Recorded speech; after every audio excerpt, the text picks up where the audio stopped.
Agir dans l'unité, agir en Européen a un impact et bien sûr nous allons rester mobilisés pour mettre en œuvre au départ du Conseil des ministres de l'Union européenne, avec la Commission européenne, les différentes mesures nécessaires pour montrer la crédibilité, la force et la puissance de l'Union européenne afin de protéger les citoyens européens.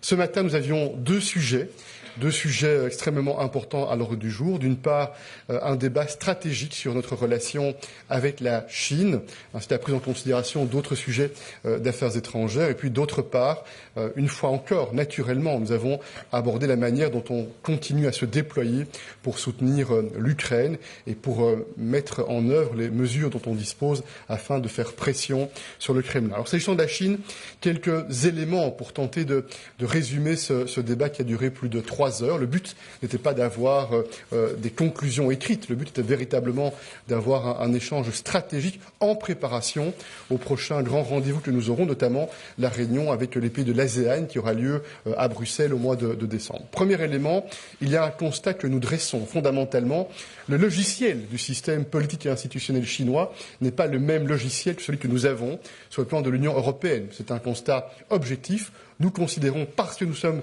des démocraties, qu'un élément central et fondamental touche directement aux droits personnels, aux droits humains, aux libertés, là où dans le modèle chinois, le point de départ, le logiciel, tend à considérer que l'État, et peut-être même davantage encore le parti, est le critère déterminant. On voit donc bien qu'il y a un logiciel qui est très différent en termes de système institutionnel, politique, en termes de système économique également. C'est un constat objectif, neutre, que calmement nous devons dresser et que nous avons tous partagé.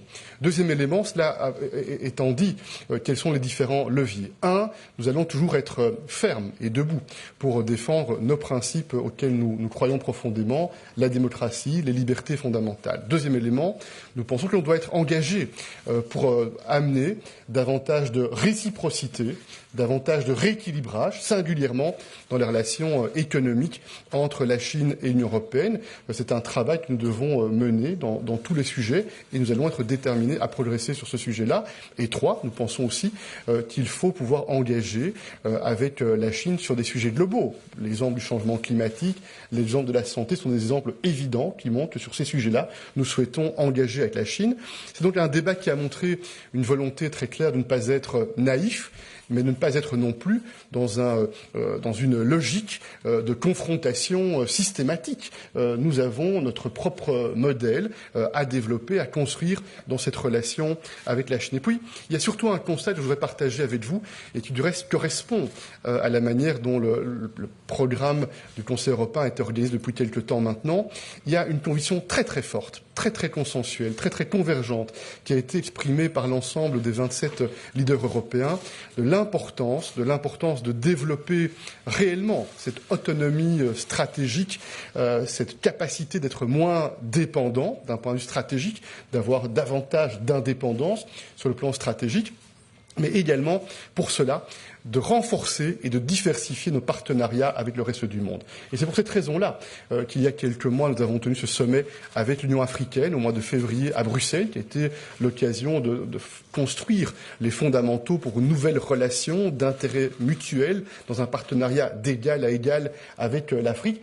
Important, souligné par beaucoup de leaders, de délivrer sur nos promesses. Nous promettons, il est important quand on promet de ne pas semer de la désillusion. Il est important d'être crédible et c'est en cela qu'il y a une grande attente du Conseil européen pour évaluer régulièrement les promesses que nous faisons, leur mise en œuvre, leur implémentation. Et certainement, le Global Gateway, qui est un instrument puissant, doit être aussi un instrument que l'on doit régulièrement, politiquement évaluer afin de s'assurer que les objectifs fixés sont bien rencontrés et que nos partenaires voient bien la valeur ajoutée de la confiance qu'ils mettent dans les relations avec l'Union européenne. Amérique latine, vous le savez certainement, et sinon je vous l'indique, il y aura l'année prochaine, sous présidence rotative espagnole, un sommet à Bruxelles avec les pays d'Amérique latine. Nous sommes très engagés avec eux d'ores et déjà en préparation de ce sommet. Et puis Indo-Pacifique, avec les pays de l'ASEAN, il y aura cette réunion qui aura lieu ici à Bruxelles au mois de décembre. Donc engagés avec le reste du monde, diversifier nos partenariats, construire des stratégies pour faire en sorte d'être davantage indépendants. Et puis je fais le lien lien entre le débat que nous avons eu à l'instant, de qualité très dense pendant 3 à 4 heures, avec le débat qu'on a eu il y a quelques mois, au mois de mars, à Versailles. À Versailles, on a eu un débat sur l'autonomie stratégique de l'Union européenne et on a considéré qu'il y avait 3 piliers clés sur lesquels nous devions travailler pour renforcer notre capacité d'influence, pour défendre nos intérêts, pour promouvoir nos valeurs. Premier pilier, c'est l'énergie. Je n'y reviens pas, on en a beaucoup parlé ces derniers temps, on va continuer à être très engagé. On voit bien qu'on doit construire une capacité d'indépendance et de souveraineté sur ce terrain-là, parce qu'on voit bien, quand on est très dépendant, on en paye des conséquences, on en paye un prix lorsqu'il y a des difficultés et des chocs. C'est le cas sur le plan énergétique et nous agissons pour faire face à ces chocs auxquels nous sommes confrontés. Le deuxième élément, c'est bien sûr la sécurité et la défense. Et c'est un moment clé pour renforcer la défense européenne, coopérer davantage ensemble pour être aussi moins dépendants sur ce sujet-là, en lien très étroit avec l'OTAN. Et c'est en cela que nous travaillons activement sur cette nouvelle déclaration entre l'OTAN et l'Union européenne. Et puis le troisième élément, c'est le leadership technologique. L'importance de ne pas être dépendant pour les technologies d'avenir et du futur. Et là, il y a un enjeu qui touche directement à ce qui a été discuté avec la Chine. On voit bien qu'il y a des fragilités possibles. On a des forces, bien sûr, et aussi des fragilités possibles en termes de dépendance technologique, d'où le caractère essentiel d'initiatives comme le Chips Act, par exemple, ou d'autres projets qui tendent à mobiliser nos ressources pour faire en sorte que l'on ait plus de capacité à se projeter dans l'innovation, à se projeter dans le développement technologique avec une ambition de leadership sur ce sujet-là. Voilà quelques éléments, quelques réflexions qui montrent la densité de la discussion directement connectée sur les circonstances du moment. C'est une transformation géopolitique à laquelle nous assistons. Et dans ce moment de transition géopolitique, l'importance pour l'Union européenne d'avoir les idées claires, d'avoir un souci d'unité, mais un souci également de puissance. Et c'est peut-être ce qui a le mieux résumé l'état d'esprit de nos discussions sur la Chine et de manière plus générale sur les affaires étrangères. Un deuxième point rapide, l'Iran. Vous avez vu, et vous le verrez dans les conclusions, un message clair est adressé. Ça montre les valeurs que nous portons, y compris la protection des femmes. C'est un message très clair. Des sanctions sont prises contre ceux qui participent à ces répressions de manifestations pacifiques et également un message en lien avec le soutien dans le cadre de cette guerre déclenchée par la Russie contre l'Ukraine. Et enfin, troisième point, nous avons eu cette discussion approfondie une fois encore sur la situation en Ukraine après l'intervention du président Zelensky hier de manière virtuelle. Vous verrez le texte des conclusions qui, une fois encore, cadre, conforte, consolide notre approche du soutien pour l'Ukraine, beaucoup de soutien pour l'Ukraine, sur le plan financier, sur le plan militaire, sur le plan humanitaire, sur le plan politique, de la pression contre le régime et la demande, une fois encore, de travailler, par exemple, sur le gel des avoirs qui sont sanctionnés afin de pouvoir les utiliser, notamment pour de la reconstruction, pour du soutien à l'Ukraine. Il y aura à Berlin, dans quelques jours, une conférence sur la reconstruction de l'Ukraine. Ça montre une fois encore la Commission, le chancelier allemand sont en première ligne pour mobiliser la communauté internationale afin d'être dans la coordination, les manches retroussées pour tenter d'agir sur le court terme, également pour préparer aussi l'avenir de l'Ukraine et en gardant bien à l'esprit cet acte politique majeur il y a quelques semaines, juste avant l'été, lorsqu'on a décidé d'accorder le statut de candidat à l'Ukraine, ce qui signifie beaucoup et pour lequel nous devons évidemment agir afin de rendre cette perspective extrêmement crédible, extrêmement forte. C'était avec les autorités ukrainiennes que nous travaillons très directement sur ce sujet. Donc vous voyez, un Conseil européen qui a été fructueux, qui s'est tenu dans un délai relativement raisonnable, compte tenu de l'ensemble des sujets difficiles qui étaient sur notre table, et qui montre quelque chose, qui montre qu'il y a cette conviction. Lorsque l'on est unis, on est réellement plus influent, on a réellement plus d'impact, on a fait la démonstration de notre unité. Le travail n'est pas fini, il y aura encore beaucoup à faire devant nous, mais je pense que cette étape franchie de ce Conseil européen est une étape qui peut nous donner confiance dans notre capacité de décider dans les semaines et les mois qui viennent. Thank you, Mr. President. Madam President. Thank you very much. Indeed, we had a very good discussion this morning, again, after having yesterday agreed on this huge energy package.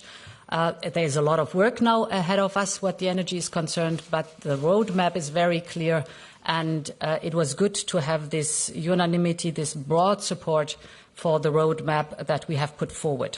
Today, the focus was indeed on the two topics, Ukraine and China. And here, looking at Ukraine, let me first of all focus on the financing of Ukraine. As you know, we had agreed to have 9 billion of macrofinancial assistance to Ukraine, which will be partially dispersed till the end of the year. Overall, so far, the European Union, the European level, have supported Ukraine since the beginning of the year with by now 19 billion euros. But the focus was in the discussion more now on the year to come. It is very important for Ukraine to have a predictable and stable flow of income, and therefore we assume, and Ukraine is telling us that they need approximately 3 to 4 billion euros per month to have enough resources for the basics. And these 3 to 4 billion euros should be financed by the European Union, by our American friends, and by the financial institutions. Therefore, the discussion was round about 1.5 billion per month for Ukraine, financed by the European Union. So this would give overall a figure of 18 billion for the next year, an amount where then Ukraine can count on and where there's a stable and reliable, predictable flow of income. We have tasked the finance ministers to develop the appropriate mechanism, but it was important also to give this signal to Ukraine that we very well know how important this reliable flow of income is. Of course, there are other topics on the agenda. Having seen in the last days the atrocious and deliberate attacks of Russia against civilian infrastructure, Ukraine has other needs that have to be addressed. For example, the mobilization of humanitarian aid to help the most vulnerable in Ukraine to get through this winter. In particular, the more than 11 million internally displaced people by now who need support, who need access to water, electricity, heating, who need shelter. We have announced this week that we will provide a further 175 million euros for food, for shelter, for health support and for education. And we will provide emergency shelters in the Rivne, Bucha and Kharkiv regions. Of course, we are in very close contact now with the Ukrainian authorities to look at how we can restore as best and as much as possible electricity, water supply and other essential services like, for example, heating. For that purpose, Commissioner Lenarčič was on site this week to assess the situation, to activate the civil protection mechanism and to look at how best and quickly we can support Ukraine to deal with these vicious and atrocious attacks on the civilian infrastructure. This is the immediate support, but of course there is also the mid- and long-term support for reconstruction. And indeed, next week we will have, in the context of the German G7 presidency, co-hosted by the Chancellor and me, a conference on the reconstruction of Ukraine. This is a conference that looks at the how should we address the reconstruction. It is a huge task. It is an international conference. The best experts worldwide will join and discuss how to best approach technically, but also financially this reconstruction process together not only with the European Union but also with our global partners. And, of course, the reconstruction process and the massive investments that are necessary should be aligned with the needs for reform in order to really pave already the path to EU membership. Ukraine, as you know, is a candidate country, so everything should be focused on this common journey that we will undertake together. The second topic was indeed China. And yes, the discussion showed that we're witnessing quite an acceleration of trends and tensions. It was very clear from the Congress that we've seen that President Xi is continuing to reinforcing the very assertive and self-reliant course China has taken. And clearly, China is continuing a mission to establish its dominance in East Asia and its influence globally. And at the same time, we have been witnessing, you will recall that in February, the so-called agreement on no limits partnership between Russia and China right before the invasion in Ukraine. So these developments will affect the EU-China relationship. The Chinese system is fundamentally different from ours, and we are aware of the nature of the rivalry. And against this backdrop, we had a very good strategic discussion on our relationship with China. Obviously, we have to be very vigilant when it comes to dependencies, and we've learned our lesson what the overdependency on fossil fuels from Russia is concerned and how tough but necessary it is to get rid of this dependency. In the case of China, it is the risk of dependency on technologies and raw materials, and therefore the priorities here are to reinforce our own capacities and, of course, also to diversify the supply of raw materials towards reliable, trustworthy suppliers. In this context, the CHIPS Act concerning semiconductors, so technologies, and the Critical Raw Materials Act are the major initiatives that we have put on the table. They are basically the strategic response to our dependencies. But so are also the free trade agreements and raw material partnerships that we are working on with other countries, in other words, with reliable partners.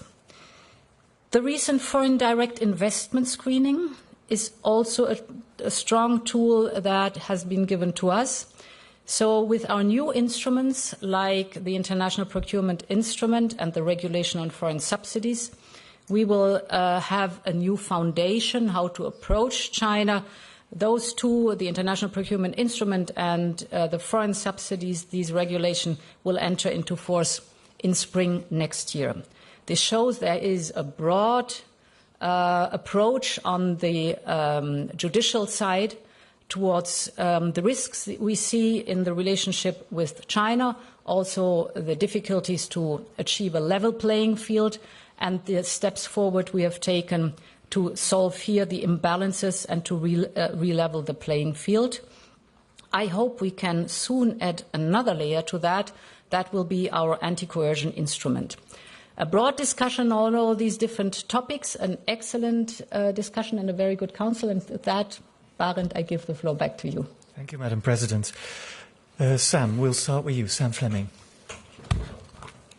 Thanks very much. Sam Fleming from the Financial Times. I had two questions on China. Firstly, the US recently announced very stringent export controls in the area of semiconductors and technology exports to China. I wondered, what's the assessment of the impact of these measures on European industry, and is there a risk that Europe could start to become more of a rule taker than a rule maker in this area of in this high-tech trade with China, given the trends in US policy? And the second was one this week, the US Navy chief warned that there could be an invasion of Taiwan by China before 2024. I wondered if you sense amongst the EU leaders a similar concern. How high is this concern right now, based on the debate we had today? Thank you. For us, the topic of the semiconductors is of crucial importance. And these topics we discuss, for example, with our American friends in the Trade and Technology Council. This is the place where we figure out how we go forward, what the differences are in the approaches, what the differences are, for example, in the legal settings. And therefore, it's excellent that we have this Trade and Technology Council. It is taking place on a regular basis. This is the place to discuss that. Overall, for the semiconductors, it is very clear that we know we have strength. For example, ASML, very well known in the Netherlands, but we also have weaknesses, and therefore the CHIPS Act puts a very strong emphasis to reunite all our forces, to join forces from the member states, from the private sector, from the investment sector, the research sector, and of course the European level, to make sure that we increase rapidly the amount of semiconductors we are able to produce in the European Union. We want to increase the share that we have on the global production, knowing that today we are still far too dependent on other regions for semiconductors we urgently need. And this has to change, and therefore this massive investment following the CHIPS Act. You know that first results are already on the way. So for us, this being active on the ground and with our American friends being in very close contact, but self-confident on how we deal, for example, with American policies, that is the Trade and Technology Council. Suzanne. Sur la deuxième question, je n'ai évidemment pas l'intention d'exprimer des prophéties sur le terrain militaire. La position de l'Union européenne est très connue sur la question que vous évoquez. Il est certain que nous rappelons la position classique de l'Union européenne en lien avec Taïwan. Et de manière générale, le débat qui a eu lieu montre bien l'ambition de l'Union européenne d'être un acteur influent pour défendre les principes auxquels nous croyons, y compris les principes de liberté et de droits humains. Suzanne, yes, you were next. Hello. Okay. Hi, Suzanne Lynch from Politico. Two different questions. Maybe the first one directed to President Michel and the second one to President von der Leyen. President Michel, I'm just wondering, there was obviously a very strong intervention by Vladimir Zelensky last night, presenting a pretty dire warning about what's happening in the south of the country with Russia mining this dam. How concerned are you about that, and are there going to be further discussions on this very potentially imminent new threat in Ukraine? And then maybe if you want to answer that first, and I'll do. No, just this is an additional element and an additional information shared yesterday evening by President, or yesterday in the afternoon by President Zelensky. And we have observed, and we are observing, an escalation by Russia. We have observed the mobilization, we have observed the attempt with these illegal annexations. We have also observed the horrible shootings and targetings on civilians and on civilians' infrastructure. And again, this is really dramatic because following President Zelensky, there are indications that there is a possible attempt to take additional and further steps that would be absolutely dramatic. And we condemn this escalation. We are in close coordination with President Zelensky, with all the member states, in order systematically to adapt the level of our reaction based on what's happening on the ground.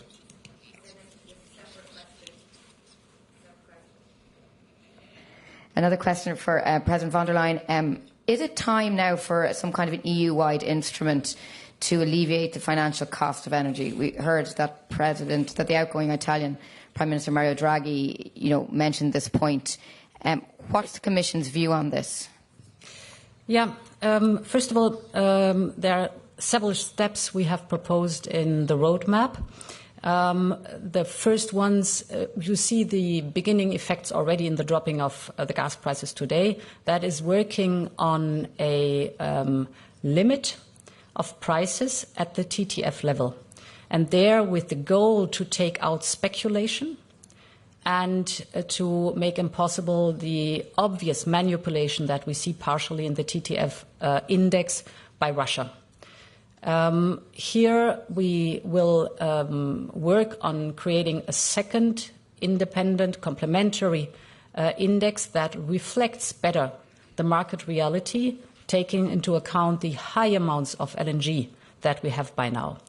And here is important, if you look at the fever curve of the gas prices over the last months, you could see whenever President Putin was saying something that the fever was going up. But when we strongly worked against it by diversifying, for example, or storage filling, saving energy, the market was calmed again and the prices were going down. And this shows how much speculation is in these price spikes that we want to cut off or tame with this first market correction instrument. The second topic we are looking at is the partial decoupling of gas from the formation of the electricity price. Here we have still challenges how to balance the payment among all member states or the subsidies among all member states to achieve this, but this is more a technical financial question that we have to solve, and that's exactly what we will be working on. And then indeed the third element is the investment. That is Repower EU. Up to 300 billion euros are potentially in Repower EU. It is targeted to allow member states to invest in cross-border projects, interconnectors, infrastructure, renewables. So all the infrastructure we desperately need right now, not only to go through the crisis, but also to build for the future. The idea is to take off burden off the member states' shoulders, financial burden, to give them more leeway to support, for example, vulnerable households. All these instruments play together. Then there is a final thought, but not yet put into practice, whether we are able and whether there is a necessity to boost this Repower EU, so to increase the amount of support for this investment. For that, we will do now a needs assessment, also to have very clear facts and figures for those who then have to decide finally on it. So it is a bouquet, it is a mixture of different instruments. But with a dropping of the prices, for example, since August, you can see that. A lot is already achieved by taking off burden from the member states' shoulders, financial burden from the member states' shoulder. It's not enough, don't get me wrong. So the 117, 120 euros per megawatt hour where we are today is still too high. But the combination of the different instruments show that this is the right way to address these extraordinary high gas prices and mainly the factors that are speculation and manipulation in it. One last question, yes, please. Thank you. Thank you. Maria Roni from Athens News Agency and Open TV. I would like to have your comment on the issue of third countries that blatantly circumvent or bypass the sanctions against Russia in many fields, for instance, in cereal transport, in gas and fuel, banking transactions. Turkey, which is an EU candidate country and an active NATO member, is known for doing exactly that. I would like to have your comment. Thank you. Yeah. This is a topic, indeed, where we are very concerned about circumventions via third countries are concerned. And this is the reason why in the 8th package of sanctions, just approved, we introduce a fact that people, businessmen and businesswomen, who are dealing with goods from the European Union via third countries to Russia can be listed. And this is a very strong deterrent. And we are very clear about that we will not tolerate these circumventions. We have also in mind to name a sanctions envoy, because our experience is that it is very helpful to send this sanctions envoy, for example, to third countries, to be very clear about what we observe. Perhaps there might be the one or the other wrong observation, but this is the dialogue to lead. But also then to make sure that we have the means, like, for example, this listing of people who circumvent the sanctions via third countries, that shows very well that we are not tolerating that. Thank you, Madam President. Mr. President, thanks for joining us and see you next time. Voilà.